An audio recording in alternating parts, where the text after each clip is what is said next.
فيديو مهم للناس المهتمية بالربح من اليوتيوب. قناتك مفعلة ربح، قناتك مش مفعلة ربح، أنا عايزك تكمل معايا الفيديو ده بعد إذنك لو سمحت. طيب ليه يا محمد؟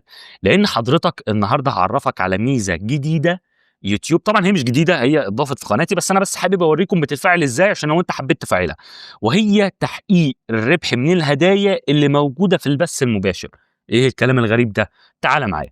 هتيجي حضرتك تخش على كلمة تحقيق الربح، من تحقيق الربح هتخش على رسائل سوبرز واهل هدايا.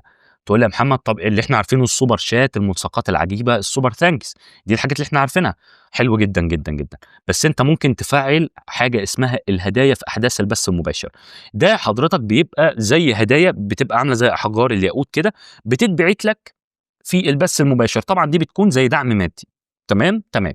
طيب انا عشان افعلها اعمل ايه؟ كل على حضرتك لو انت برضو من التليفون، عشان برضو تعرف تفعلها، نفس الخطوات اللي عاملها ممكن تعملها من برنامج استوديو يوتيوب اللي موجود عندك في التليفون، فنفس اللي عامله على الكمبيوتر هو اللي انت هتعمله في البرنامج بالظبط. هتدوس على كلمه البدء. تمام تمام. بعد كده حضرتك هتنزل وتقول له قرات هذه الاتفاقيه، وبعد كده تدوس قبول. من هنا اهو خلاص اهلا وسهلا فعلناها. بس كده بس كده. طيب عشان اشوف الاحصائيات بتاعتها، كل اللي عليك بتدوس على كلمه عرض المزيد، وطبعا هنا بيوديك عند كلمه الايرادات.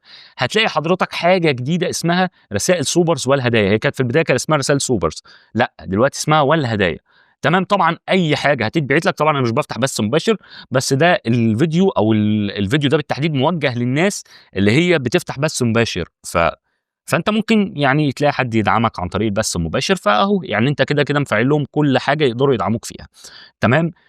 فانت كده لو جينا دخلنا في اداه تحقيق الربح، احنا كده الحمد لله رب العالمين مفعلين كل الادوات الممكنه واللي غير ممكنه في القناه هنا اهو. تمام. وكل حاجه من دول في قائمه تشغيل كامله شارحه كل اداه فيهم. يعني كل اداه فيهم في قائمه التشغيل اللي ظهرت لك حالا دي فوق في حرف الاي كده هنا ولا هنا مش عارف، كل اداه فيهم شارحينها.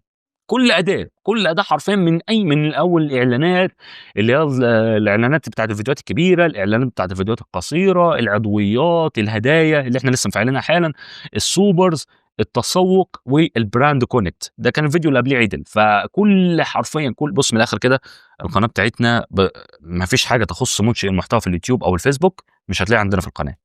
يعني أنا مش بأمانة، بأمانة والله. صَلّ على النبي واذكر الله. سلام عليكم. باي باي.